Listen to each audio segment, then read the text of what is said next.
नमस्कार, आप देख रहे हैं अपना उत्तराखंड और मैं हूं आपके साथ शीनम शर्मा। देहरादून से सबसे पहले बड़ी खबर आ रही है। जोशीमठ एनटीपीसी टनल मामले में आज सुनवाई होने जा रही है। शाम को 4 बजे दिल्ली में एनडीएमए में सुनवाई होगी।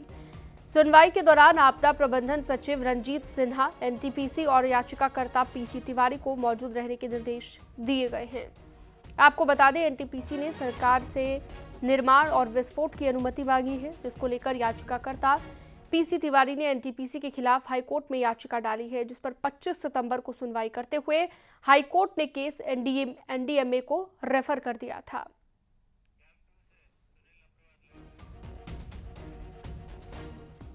और चलिए, इस पर ज्यादा जानकारी के लिए हमारे साथ सुनील प्रभात जुड़ चुके हैं। ज्यादा जानकारी के लिए सीधा सुनील का रुख करते हैं। सुनील, आज बहुत महत्वपूर्ण सुनवाई है। शाम को 4 बजे दिल्ली में एनडीएमए में सुनवाई होनी है जोशीमठ एनटीपीसी टनल मामले को लेकर। किस तरह के कयास लगाए जा रहे हैं? क्या कुछ सुनवाई में रह सकता है?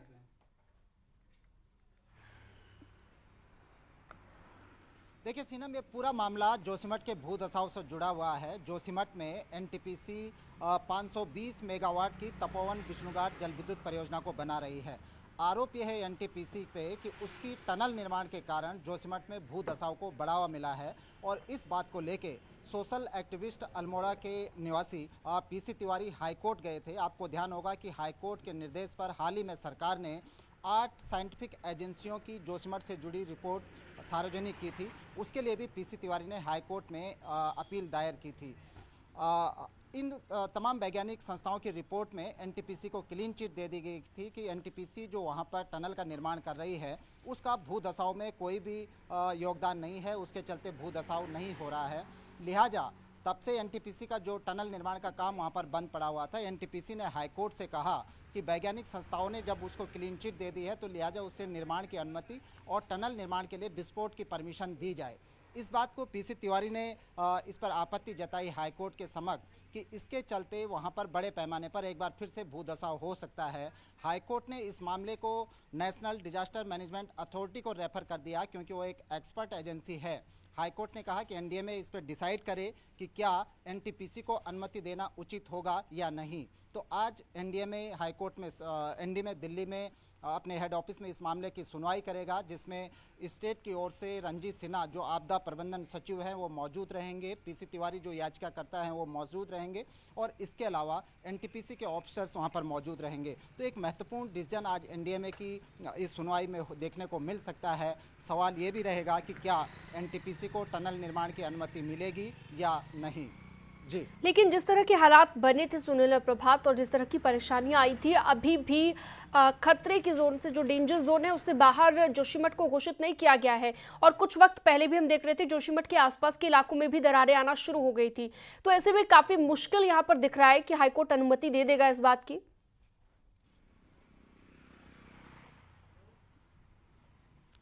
देखिए, बिल्कुल एक बड़ा टेक्निकल पहलू है क्योंकि आपने देखा कि जब जोशीमठ का भू धसाव शुरू हुआ था तो जोशीमठ में बड़े पैमाने पर इस बात का विरोध हुआ था कि एनटीपीसी जो वहां पर परियोजना का निर्माण कर रही है उसके चलते जोशीमठ का भू धसाव हुआ। लोगों का वहां पर विरोध प्रदर्शन हुआ कि एनटीपीसी को तत्काल परियोजनाओं का ये काम बंद कर देना चाहिए। यही मामला लेकर पीसी तिवारी हाईकोर्ट गए हैं। अब देखना है, चूंकि एनडीएमए डिजास्टर मैनेजमेंट से जुड़ी देश की एक साइंटिफिक एजेंसी है, वो क्या डिसीजन देती है। क्योंकि तमाम जो वैज्ञानिक संस्थाएं हैं, 8 वैज्ञानिक संस्थाओं ने जोशीमठ में अपनी स्टडी की, उन्होंने हाईकोर्ट में अपनी रिपोर्ट सौंपी, एनडीएमए की भी अपनी रिपोर्ट सौंपी। लेकिन एक बात जो इसमें पॉइंट आउट करने की है कि इन सभी संस्थाओं की रिपोर्ट में कहीं भी पूरे गहनता के साथ इस बात को डिनाई नहीं किया गया है कि एनटीपीसी की जो टनल थी उसके चलते जोशीमठ में भू धसाव नहीं हुआ। हालांकि सरसरी तौर पर, प्राथमिक तौर पर हम देखें तो एनटीपीसी को क्लीन चिट दी गई है, लेकिन कहीं ना कहीं उसमें अभी संदेह की गुंजाइश बनती है और इसी गुंजाइश को लेकर पीसी तिवारी हाईकोर्ट गए थे।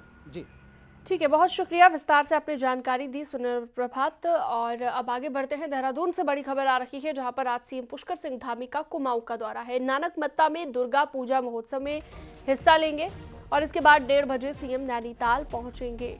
पार्टी पदाधिकारियों के साथ मुलाकात करने के बाद विकास कार्यों की समीक्षा भी करेंगे मुख्यमंत्री पुष्कर सिंह धामी। वीरेंद्र बिष्ट इस पर ज्यादा जानकारी देंगे। वीरेंद्र, क्या कुछ कार्यक्रम मुख्यमंत्री का आज? देखिए सीनम, जिस तरह से आज मुख्यमंत्री का नैनीताल का दौरा लगा हुआ है और उसमें साफ तौर पर जो यहाँ पर एक वेब सीरीज काफल की शुरू हो रही है, उसका मुहूर्त में वो पहुंचने वाले हैं। ये जो पूर्व मुख्यमंत्री निशंक हैं, उनकी बेटी द्वारा ये फिल्म बनाई जा रही है और इसके अलावा वो कार्यकर्ताओं से भेंट का कार्यक्रम उनका आज यहाँ रहने वाला है।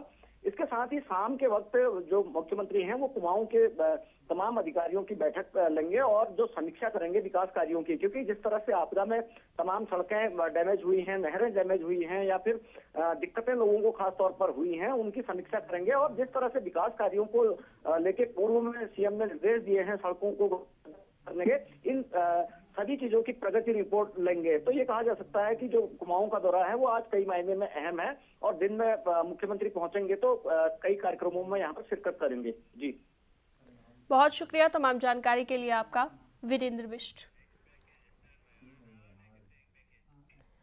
उत्तराखंड बीजेपी वर्कर्स के लिए बड़ी खबर है। सरकार दीपावली तक पार्टी के 30 से ज्यादा कार्यकर्ताओं को दायित्व से नवाज सकती है। सरकार इस महीने के शुरुआती हफ्ते में 10 सीनियर कार्यकर्ताओं को पहले ही दायित्व बांट चुकी है।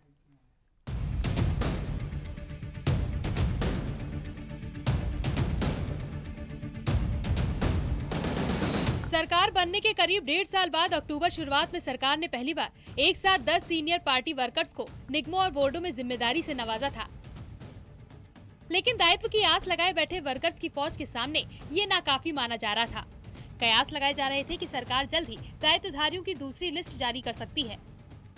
पार्टी सूत्रों के अनुसार सीएम पुष्कर सिंह धामी के साथ संगठन के सीनियर नेताओं की इस मामले पर चर्चा हो चुकी है। इधर बीजेपी प्रदेश अध्यक्ष महेंद्र भट्ट का कहना है कि दीपावली तक 3 अलग अलग लिस्ट जारी हो सकती है। कार्यकर्ता से हमने जो कमिटमेंट किया था उस कमिटमेंट को पूरा करना पार्टी का नैतिक कर्तव्य है और उन कार्यकर्ताओं से हम लोग पार्टी में एक बार काम लेते हैं, चाहे संगठन की दृष्टि से कार्य हो चाहे सरकार की दृष्टि से कार्य हो, उनकी समानता के साथ उनकी उपयोगिता हम लोग करेंगे। दायित्वधारियों की नई लिस्ट में SC, ST, OBC से लेकर हर जिले को प्रतिनिधित्व देने की तैयारी है। 2 से 3 उन पूर्व विधायकों की भी लॉटरी लगने वाली है जिनका 2022 के विधानसभा चुनाव में टिकट काट दिया गया था। तीसरी सूची भी बहुत जल्दी निकलेगी, चौथी सूची उसके तत्काल बाद निकलेगी। तो पहली 4 सूचियां हम प्रथम चरण में निकालेंगे और उसके बाद फिर अगले चरण के दोबारा फिर हमको बैठना पड़ेगा, चर्चा करेंगे। फोकस उन सीटों पर भी है जहां बीजेपी के विधायक नहीं हैं। लोकसभा चुनाव के मद्देनजर दायित्वधारियों के माध्यम से उन सीटों को मजबूत करने की तैयारी है। सूत्रों के मुताबिक दायित्वों का ये सिलसिला यही खत्म नहीं होगा। लोकसभा चुनाव के बाद भी कुछ दायित्व बांटे जाएंगे। न्यूज़ 18 के लिए देहरादून से सुनील नवप्रभात की रिपोर्ट। देहरादून से एक बड़ी खबर आ रही है, जहां पर पुलिस ने 18 करोड़ की टैक्स चोरी करने के आरोपी को गिरफ्तार कर लिया है। जसपुर के लकड़ी कारोबारी शाहनवाज हुसैन पर 18 करोड़ GST चोरी का आरोप है, जिसको लेकर आयकर विभाग ने मार्च में रुद्रपुर में 27 जगहों पर छापेमारी की थी, जिसके बाद ये आरोपी शाहनवाज हुसैन फरार चल रहा था।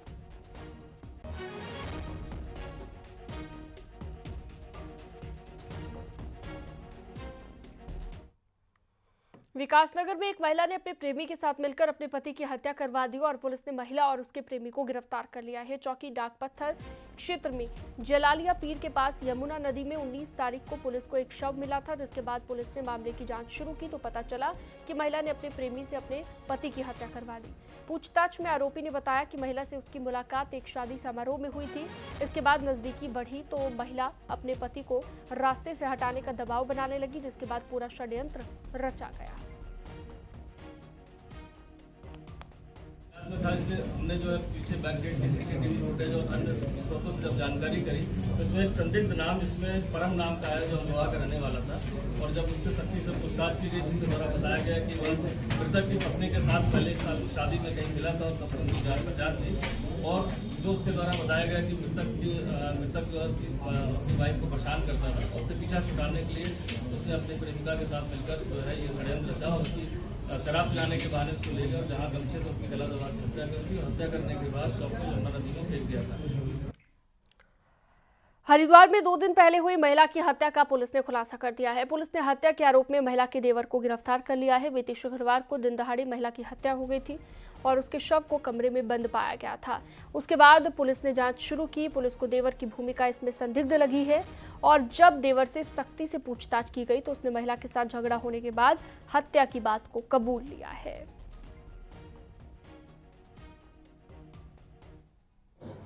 इसमें लगातार जो सीसीटीवी फुटेज का जब हम लोगों के द्वारा एनालिसिस किया गया था तो उसमें इसका जो देवर है रामकिरण जिसका नाम है, उस पर संदिग्धता हम लोगों को दिखी थी। जब उससे सख्ती से पूछताछ की गई थी तो उसके द्वारा ये हत्या किया जाना प्रकाश में आया और उसकी आज हमने अरेस्टिंग करके उसे जेल भेज रहे हैं। नैनीताल के वीर भट्टी में अवैध मदरसे के संचालन पर कार्रवाई के बाद अब जमीन की जांच तेज हो गई है। डीएम नैनीताल ने इस मदरसे के आसपास कब्जाई गई जमीन की जांच को जल्द पूरा करने के आदेश दिए हैं। साथ ही फंड और बच्चों के साथ हुए गलत व्यवहार की रिपोर्ट भी मांगी है। डीएम ने कहा कि रिपोर्ट आने के बाद इन पर सख्त कार्रवाई की जाएगी। आपको बता दें कि नैनीताल के वीर भट्टी में पिछले दिनों एक मदरसे से 20 बच्चों को छुड़वाया गया था, जहां पर खाने पीने के इंतजाम खराब थे तो पानी में कीड़े भी मिले थे।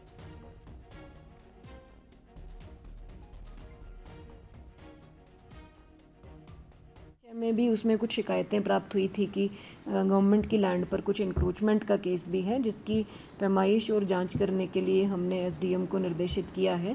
तो वो उसमें जांच कर रहे हैं। यदि भूमि पर अतिक्रमण का कोई केस पाया जाता है तो उस पर भी विधिक कार्रवाई करी जाएगी।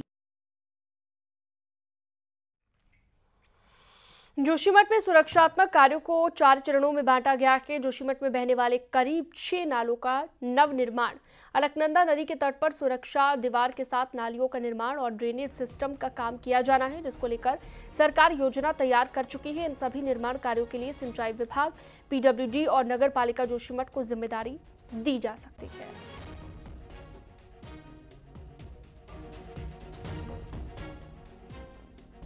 इसमें 4 चरणों में इसमें काम होना है। एक होना है आपका नीचे जो हमारे जोशीमठ की तलहटी अलकनंदा की नदी है, उसकी तलहटी में ट्रीटमेंट कार्य होना है। और उसके अतिरिक्त हमारी नालियाँ, जोशीमठ में जो नालियाँ हैं, जो हमारे जोशीमठ में सीवरेज है, उसके जो हमारे नाले हैं, पुराने नाले हैं, इन सब का ट्रीटमेंट का कार्य किया जाना है। तो जल निगम में मेरी जानकारी में कोटद्वार नगर निगम की ओर से नगर क्षेत्र के व्यवसायिक भवनों से कॉमर्शियल टैक्स वसूलने की कवायद शुरू हो चुकी है। व्यापारियों को टैक्स भरने के नोटिस भेजे जा रहे हैं, तो इसके खिलाफ कांग्रेस ने मोर्चा खोल दिया है। निगम की ओर से लगे कॉमर्शियल टैक्स के खिलाफ खुद कोटद्वार मेयर हेमलता नेगी ने सरकार को प्रस्ताव भेजकर टैक्स न लगाने की मांग की है। वहीं मामले में कांग्रेस के वरिष्ठ नेता और पूर्व मंत्री सुरेंद्र सिंह नेगी का कहना है कि जब तक निगम में कांग्रेस की मेयर है, तब तक निगम में शामिल हुए नए क्षेत्र में कॉमर्शियल टैक्स नहीं लगाने दिया जाएगा।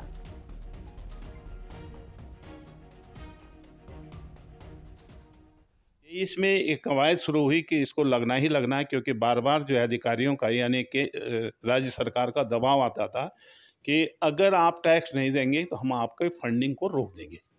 हमने तो स्पष्ट रूप से ये कहा कि जब तक हम हैं तब तक हम टैक्स नहीं लगने देंगे। रामनगर के टेढ़ा गांव में इन दिनों हाथियों का आतंक है। यहां पर हाथी धान की फसल को रौंद रहे हैं, जिससे ग्रामीण परेशान हैं और हाथी और डॉग का एक वीडियो सामने आ गया है। यहां पर जब गांव में वनराज ने धमकी दी तो वहां पर एक डॉग ने हाथी को खदेड़ने के लिए उसका पीछा किया। थोड़ी देर तक तो गजराज ये सब सहन करता रहा, लेकिन बाद में गुस्सा आने पर उसने डॉग पर हमला कर दिया, जिसके डर से डॉग वहां से भाग गया। हाथी भी जंगल की ओर चला गया।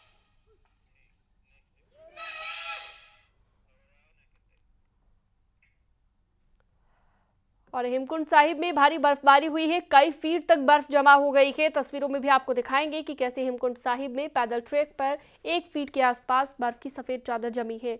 देख सकते हैं तस्वीरों में आप। 11 अक्टूबर को हेमकुंड साहिब के कपाट बंद हुए थे और गुरुद्वारा कमेटी कपाट बंद होने के बाद हर महीने हेमकुंड साहिब जाती है। बर्फबारी होने के बाद हेमकुंड साहिब पैदल ट्रैक पर बड़े बड़े ग्लेशियर भी टूट कर आ जाते हैं। हालांकि अभी बर्फबारी का दौर शुरू हुआ है, लेकिन हेमकुंड साहिब की तस्वीर है काफी मनमोहक।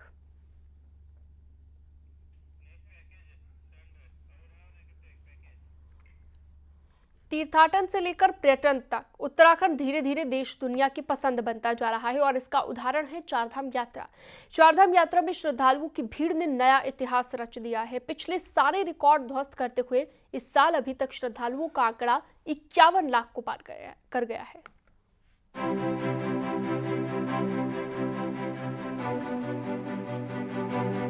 उत्तराखंड के चारधाम गंगोत्री, यमुनोत्री, बद्रीनाथ और केदारनाथ आस्था के स्तंभ होने के साथ साथ लाखों लोगों की आजीविका का भी साधन रहे हैं।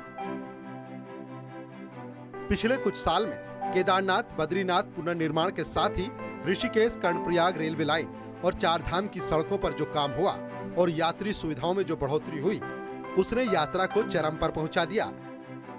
इस साल चारों धाम आने वाले श्रद्धालुओं का आंकड़ा 51 लाख के पार पहुंच गया है। सरकार उत्तराखंड में रोजगार और आर्थिकी के लिहाज से इसे एक बड़ी उपलब्धि के तौर पर देख रही है। पहला मानना मेरा यह है कि जब से प्रधानमंत्री जी के नेतृत्व में केदारनाथ का बहुत अच्छा काम हुआ है और बद्रीनाथ में भी आपने देखा होगा कि मास्टर प्लान से बहुत बड़ा काम चल रहा है। दूसरा, अब एयर कनेक्टिविटी भी बहुत अच्छी हो गई है। तीसरा, जो ऑल वेदर रोड है वो बहुत अच्छी हो गई है। तो ये जो 2-3 कारण हैं, उसके कारण इस बार हमारी चारधाम यात्रा जो है 50 लाख से ज़्यादा यात्री आ चुके हैं और यह हमारा अब आर्थिक का भी आधार बनना है। चारों धाम में सबसे कठिन यात्रा है केदारनाथ धाम की, लेकिन आपको ये जानकर आश्चर्य होगा कि सबसे ज्यादा यात्री केदारनाथ धाम ही पहुंचे हैं। केदारनाथ प्रधानमंत्री नरेंद्र मोदी का भी सबसे प्रिय धाम रहा है। पिछले कुछ सालों में केदारनाथ का जो कायाकल्प हुआ है, उससे केदारनाथ श्रद्धालुओं के लिए आकर्षण का केंद्र बन गया। यहाँ आने वाले श्रद्धालु प्रधानमंत्री का नाम लेना नहीं भूलते। अच्छा चल रहा कारोबार और यात्रा सही चल रही है और मैनेजमेंट का सही हो रहा है और फोर्स यहाँ पे अच्छी लगी हुई है। मोदी जी ने अच्छे कार्य कर रखे हैं और सबके लिए सुविधा, सबके लिए यात्री के लिए भी सब सुविधा हो रखी है। खाने से लेकर, रहने से लेकर, होटल से लेकर सब अच्छा है। घोड़े खच्चर भी सब ठीक है। मुख्यमंत्री पुष्कर सिंह धामी इसका श्रेय प्रधानमंत्री नरेंद्र मोदी को दे रहे हैं। 2021 में अपनी केदारनाथ यात्रा के दौरान प्रधानमंत्री ने कहा था कि सदी का तीसरा दशक उत्तराखंड का होगा, जो अब धीरे धीरे नजर आने लगा है। आने वाले वक्त में केदारनाथ और हेमकुंड साहिब की रोपवे से भी यात्रा होगी, तो कर्णप्रयाग तक रेल पहुंचने के बाद श्रद्धालुओं की ये तादाद करोड़ों में पहुंच जाएगी। देहरादून से भारती सकलानी के साथ सुनील नवप्रभात की रिपोर्ट।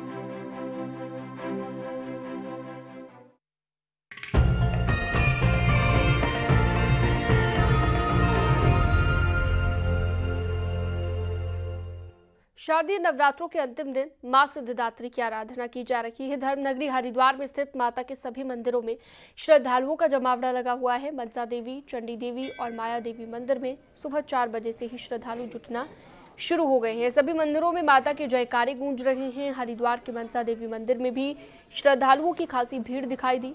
शिवालिक पर्वत पर स्थित मनसा देवी मंदिर का इतिहास काफी पुराना है। मान्यता है कि सच्चे मन से की गई सभी मनोकामनाएं पूरी होती हैं, इसलिए दूर दूर से श्रद्धालु यहां पर अपनी मुराद लेकर पहुंचते हैं। आज नवरात्रि के हिसाब से, नवमी के हिसाब से बहुत अच्छे से दर्शन हुए हैं। नज़ारा तो बहुत अच्छा है, गंगा का पूरा दिख रहा था यहाँ से। पहली बार आए हरिद्वार, बहुत अच्छा लगा। हम पहले गंगा स्नान जी पेड़ी पे किया, बहुत आनंद आया गंगा मैया के। अब फिर मनसा देवी की पैदल यात्रा करी है। मैं परफेक्शन आईएएस से मेरा पूरा स्टाफ आया है और दिल्ली, पटना, बिहार से सारे लोग हैं हमारे। नवरात्रों के अंतिम दिन माता के मंदिरों में सुबह से ही श्रद्धालुओं की भीड़ जुटी हुई है। मनसा देवी मंदिर का नज़ारा हम आपको दिखाना चाहेंगे, किस तरह से यहाँ पर श्रद्धालुओं की भारी भीड़ जमा है और लोग जो हैं, श्रद्धालु जो हैं, वो अपनी अपनी बारी का इंतज़ार करते हुए मंदिर में पूजा आराधना कर रहे हैं। यहाँ सुबह 4 बजे से ही कमोवेश इसी तरह की स्थिति यहाँ पर बनी हुई है। मनसा देवी मंदिर के अलावा हरिद्वार के चंडी देवी मंदिर और माया देवी मंदिर में भी इसी तरह की भक्तों का, श्रद्धालुओं का जमावड़ा है। नवरात्रे आज समाप्त होने जा रहे हैं। आज मां सिद्धिदात्री की पूजा की जाती है और इस दिन जो है महानवमी का पर्व भी आज है और इसके साथ ही नवरात्रों का समापन होता है। न्यूज़ 18 पुलकित शुक्ला, हरिद्वार। ऋषिकेश की गंगा तट पर नवरात्र के अवसर पर जगह जगह पर रामलीला का आयोजन हो रहा है। ऐसे में आदिवासी क्षेत्र से आए कलाकार ऋषिकेश के परमार्थ निकेतन में गंगा के तट पर शबरी रामलीला का आयोजन कर रहे हैं। बड़ी तादाद में देश विदेश से आए लोग इस रामलीला का आनंद उठा रहे हैं। फेमस गायक कैलाश खेर ने इस प्रयास की काफी तारीफ की है।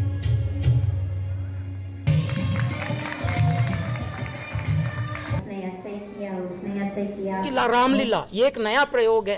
रामलीला तो हमारे परंपराओं का बहुत अभूतपूर्व हिस्सा है ही, परंतु शबरी की रामलीला यानी जिनका प्रसंग हमारी रामायण में, रामचरितमानस में इतने प्रेम से बताया गया है, उनके द्वारा, उस प्रजाति द्वारा रामलीला का मंचन यहाँ से प्रारंभ हो रहा, हमारे परमार्थ निकेतन से। बस अब ये प्रारंभ होके देखना विदेशों तक जाएगा।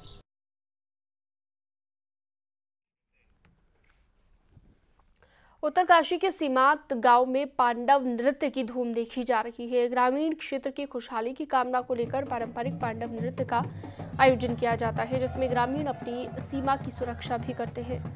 हर्षिल के पास बने बगोरी गांव में खुशहाली के लिए हर वर्ष आयोजित होने वाले 5 दिवसीय पांडव नृत्य शनिवार रात से शुरू हुआ। ग्रामीणों ने पांडव पशुआ और अपने आराध्य देवता से गांव की सुख समृद्धि की मन्नत मांगी। इसके बाद शीतकाल के लिए 6 माह के लिए निचले क्षेत्र में ये आ जाते हैं।